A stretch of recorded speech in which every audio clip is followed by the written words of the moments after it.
Welcome to the Assembly of Silence Radio Hour.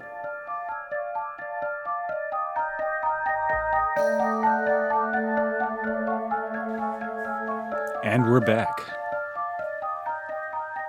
In this episode, I'm doing a monologue. I've been thinking about what I'm doing here. It's a pretty recursive thing to do.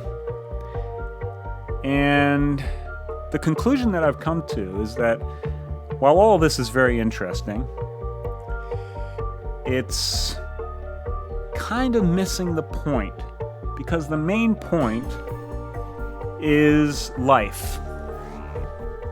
So I'm going to summarize what I say in this piece, because I was working through the whole thing when I was recording it, and there's something good about that, but I think it also maybe wasn't stated as clearly as it could have been stated.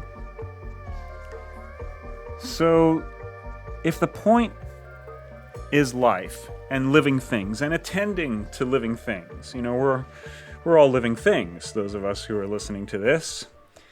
So I guess you could say that on some level I'm attending to living things by doing this, but there's an immediacy to the living things that I'm surrounded by. And really, as far as I know, I do know that there are some living things listening to this, but it could be that, the majority of we've got maybe somewhere between 50 to 100 people in each room when this thing is broadcast. So I don't really know if they're people, actually. It could be bots, right? It could be various types of agents logging in and listening. How do I know? I really don't. So if the main thing is to attend to life, then anything that isn't that is really way down on the list. But this also gets to something else, which is this idea of we got to do something great. And I bring that into question. What do we mean great? What's so great about great? Is there something about great that isn't so great? I think quite often when we take a look at the greatness, it's really constructed in retrospect. And if you dive deep, a lot of the greatness has some pretty ugly stuff in the closet. So what exactly is greatness? And how do we walk the tightrope between the day-to-day and something that isn't just attending to the mundane necessities, and that does aspire to some kind of grander vision? Can we integrate greatness with humility? There's an interesting Taoist phrase that kind of captures, I think, as usual, the Taoists manage to say in one statement what it will take me hours to do in various podcasts. And it's something like this. They say, to be competent and yet to appear incompetent is correct in principle. I've thought about that one a lot. You can't really be great in the way that we think of greatness in the West and appear incompetent. Although, maybe some people are really breaking through on that front. Like, Elon Musk, I suppose, has a tendency to have some just remarkably bizarre moments. And yet he does manage to pull things off, sort of, it seems. I guess the jury is still out. So there is room for innovation in all of this. So what follows is a meditation on these themes that I had while sitting in my truck. I hope you find it interesting. If you'd like to support this program, I don't need to tell you what to do, but I will anyway. Go to the links in the show note description. sign up on Patreon. Or just spam everyone you know with high praise. Or just warn people not to listen to it. That would probably help. Okay. Enjoy the program. So I'm sitting in a parking lot in front of a grocery store. And I'm thinking about two somewhat related issues. One of them has to do with excellence. And the other one has to do with where one sets one's priorities. Because it recently occurred to me that living things take priority.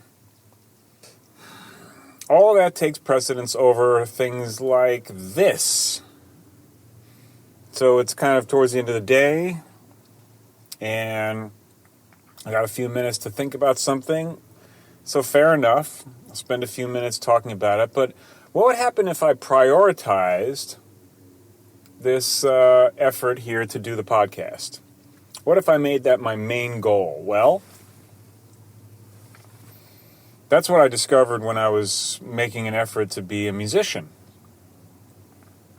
You know, I put everything I had into it. And as a consequence, not only did my relationship suffer, but my health suffered too. Because I was placing emphasis on the wrong thing. Because living things take precedence. Life is about living. Life is not about performing. Life is not about creating. Life is not about achieving in some sort of an abstract way. Greatness. Life is not about greatness. Life is about living. And in order to live, you have to be part of the web of life. You have to be involved not just with yourself, but with all the living things around you, of which there are many. So, lately I've been hearing a lot of commentary by very intelligent people who are looking at how fucked up the world is. And there's this kind of basic assumption that the world isn't doing so well because people just aren't really shooting high enough. They're not ambitious. They're lazy. They're not interesting. They're doing dumb things. And okay, that's probably true to some extent. But hold on a second here. Let's flip that over a few times before we pick it up and take it home. I mean, after all, it's the leaders in various fields that kind of define the field, that define the world that we're in, right? So what is a field? Well, it's the place where all of the action takes place. Right? That's what it is in the realm of sports, and that's what it is within the realm of physics. It's the space that we're operating within. So if your field is fill in the blank, biochemistry, physics, art, entertainment, music, construction, mechanics, distribution, retail, advertising, whatever your field is, it's kind of defined by the winners, the ones who excelled, the ones who had great ambition. And so there have been some incredibly ambitious people who've done some rather remarkable things. You can remark on what they've done until you're blue in the face, and many people have. People write books about these remarkable people. But has anyone stopped to think about whether or not remarkable people are actually good for the field? Because something remarkable kind of skews the field, doesn't it? It kind of suggests something which is possible and yet improbable, if not impossible. Because an event that stands outside of the norm is something which by definition is going to be extremely unusual, and of course, whenever a field is defined, the first ones to enter it are the ones who have, well, it's really not the first ones. It's actually the second ones to enter a field. Maybe even third. You could say the first one is actually the genius that recognizes that there's a field there. But they usually don't know exactly what to do with it. And then the second one, I think there's a Taoist phrase that says, those who go first are the targets of the arrows of those who go second. So the second ones are the ones who kind of really figure out what to do within the field.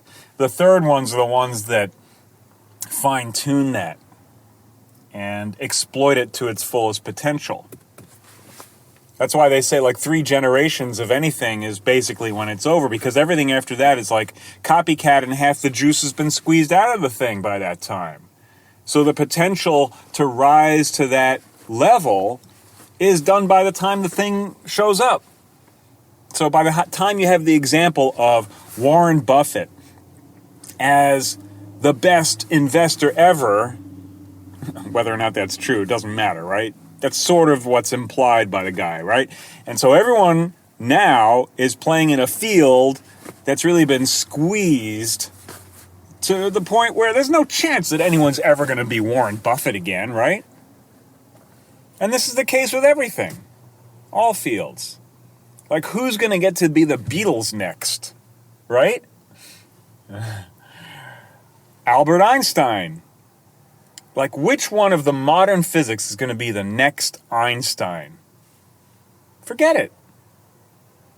It's done. So, what does it mean to have a thing about achievement, about excellence, about going so much further? And, you know, half the time, when you kind of look back on it after the adulation and the party's over, in essence, and people get a little bit more reflective as they're licking their wounds, they take a little reassessment of some of these pivotal characters, and sometimes they don't make out so well when the final count comes in and everyone's gotten to see the dirty laundry. So, you know, the judgment is out, really, until, what, the fat lady sings? Is that how it goes? We don't really know whether these great people were so great. I mean, what really made them so great? Giving us something to shoot for that no one could ever again actually achieve, and whether or not they achieved it themselves is a big question. You know, a number of critics when it comes to someone like Warren Buffett are like, well, the dude's just been handed money. Didn't Berkshire Hathaway just get bailed out? How many times does that happen one way or another? And if you're an insider, there's a reason why insider trading is illegal. It's because it happens all the time. I mean, it's obviously immoral, but how many people, if you know people in powerful positions, are going to turn down an opportunity to make a shitload of money taking a risk that someone might find out that they found out something from someone else? A lot of people are just going to hope that no one ever finds out. You know, that's what it means to be one of the big-time players. And that's true in just about every field, right? Okay, there's probably some exceptions, but in general, people take the path of least resistance towards the path of greatest payback, greatest benefit. That's generally how it's done. Now, is that because of some kind of law of nature? Is that basically, I mean, there is a degree to which, you know, life is like water. It settles to the lowest point, which is basically like a pool, which is like, okay, well, if I can get what I need easily, that's the way I'll do it. Why should I bust my ass if I can do it in a way where it's a lot less problematic? Because it has to do with where we're setting our priorities. You know, a lot of people feel like in order to make this world better, I got to figure out how to excel. I got to be better at whatever it is that I'm doing. I've got to be the best at what I'm doing. You know, and that's kind of like, it's kind of like, let's take a look at Joe Rogan, right? It's kind of the basic assumption of Joe Rogan. You know, he's always talking about, you know, that dude was the best comic, right? The best fighter, the best Elon Musk, you know? And so it's like the cult of it's celebrity in a way, but it's kind of a celebrity that goes maybe one step further and says this is someone who managed to achieve something really remarkable. Now, maybe or maybe not that's the case. In the case of a comic, I'm just not sure exactly how remarkable even the best comic could be, unless you take remarkable at face value like I was doing before and just say, well, you can remark upon it. And indeed, there are many remarks that can be made about comics. I do it all the time. I actually love comedy. But I think it is not a really great and noble thing. Like, are there real heights to be, is it really contributing to society and to humanity and to the world in general to have a few good laughs? Really when it comes down to it, just hanging out and having a few laughs is about as good, if not better, than watching the greatest comic ever. Because you can be blown away by the greatest comic ever and have some real laughs, but it doesn't leave you with like the social benefit of having had some good laughs with friends. Because then you can pal around and remember that, and it's something that is part of your life. Whereas Lenny Bruce, George Carlin, Ricky Gervais, whoever it is who turns your crank, Bill Hicks, they're all great. I love all of them in their own way. I mean, they all have their downsides too, in a big way. So they may have reached some heights, but there are some low points. I remember we went and saw George Carlin maybe a few years before he passed away at a casino, and it was depressing. It was horrible. It was an old, bitter man spewing venom to everything, including the audience. And it was ugly. And he was one of the greats. So how many examples can you think of in any given field where the question mark arises? Like, okay, greatness, has it really done us any good? I mean, you could make the case that the skewing of the field is what distorts the reality and leads to the perversion of the whole field. And that, let's take investment, for example. Buffett and all of those guys who managed to squeeze billions of dollars out of our economy that could be circulating in other people's hands and actually doing some good. And now we have this incredible disparity where people are suffering unbelievably badly. And the monetary system itself is all screwed up. They figured out how to play the currency markets off of each other and caused all kinds of currency gyrations, causing nations to skid into uncontrollable economic crisis. And these very clever, very smart, what do we call them? Speculators, I think is maybe better than, they're not investors. Buffett represents the old school investing, right? He's a little bit like Trump in a way. He sort of represents something that isn't quite happening anymore. Maybe when he started, it was still going on, in the same way that like real estate was like a real thing back then. Trump just kind of became like the marketer of real estate. And in a certain sense, Buffett is the same thing, with a slightly smaller profile, a little more specialized, but within the investment community, he's a superstar. Just like Trump was within whatever the heck his thing is. Really entertainment. Trump was primarily, I think, an entertainer. He played a billionaire. Now he's playing a president. So we've talked about a few different fields now. Politics, obviously, it seems that those who have the greatest impact within that world, who are most known, are amongst the most loathsome people ever, who have done incredible damage and really skewed. I'm not going to get into specifics because I don't want to divide my field. My sense is that they're all basically like that. So, if you want to take exception with that, send me a note, write a comment, what have you. I'm happy to take it up with someone. But my overall sense is that this is a general pattern, and that those who would say that the world is messed up because people aren't shooting for the heights have got it backwards.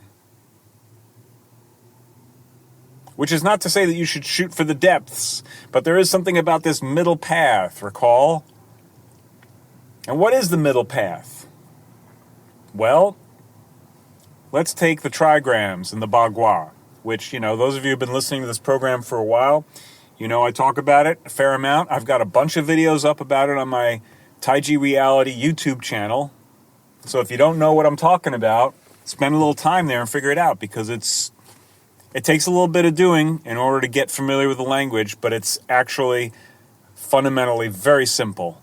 There are only 3 letters. There are only 8 words, and there are only 2 sentences in this language. So it's easy to understand. And the 2 sentences, one of them has to do with what happens when the mind takes the material world as being the primary concern. And the other one has to do with what happens when the mind takes the spiritual world as being the primary concern. Now, you could say that those are 2 extremes, and that there's peril either way, and that the middle path is to tread with one foot in one and the other in the other. Not to take the material world as being the primary zone of the primary field within which everything is of the greatest importance, and likewise, not to take the spiritual world as being the primary field. There's a beautiful, apparently Rosicrucian way of looking at this. They say that those who take the material world as being the primary field are Satanists, because they will do anything to maintain their physical existence. And those who take the spiritual world as being the primary field, or the soul field is really the way of looking at it when it comes to this. Like for the Satanist, the only real world is the material world. And for the Luciferian, the only real world is the spiritual world. They say, Lucifer has to do with light, right? But what it really means is that they're people who don't care about the material, which means they don't care about other beings. They think they're living for some kind of a spiritual thing, which, if you think about it just for a few minutes, no one knows what really that is. You can make up all kinds of stories about what the spiritual domain really is. And we all do.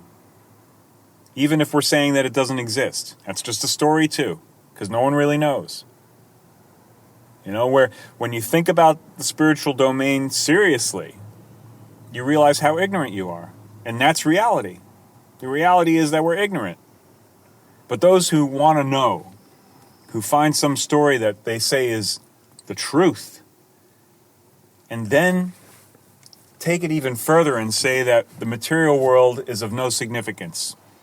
And so the suffering of others is not something, and when I say others, I'm not just talking about human beings, I'm talking about the suffering of all living things, of the consciousness in this world, is of no consequence to these people.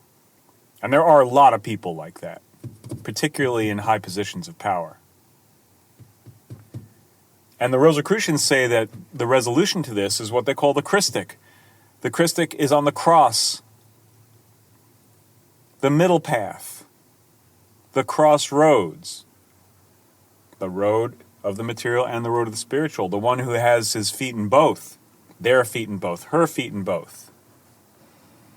It's not a comfortable place to be, but none of these places are comfortable.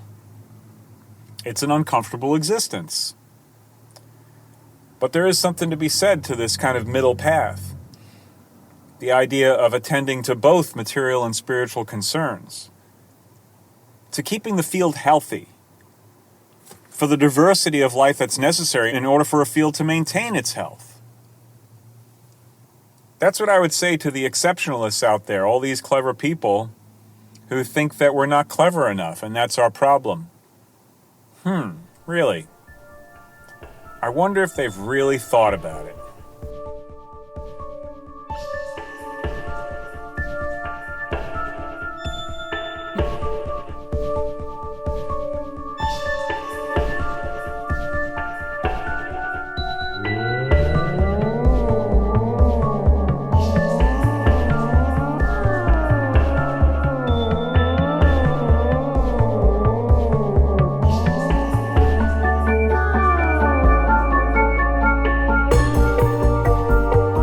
Thanks for listening.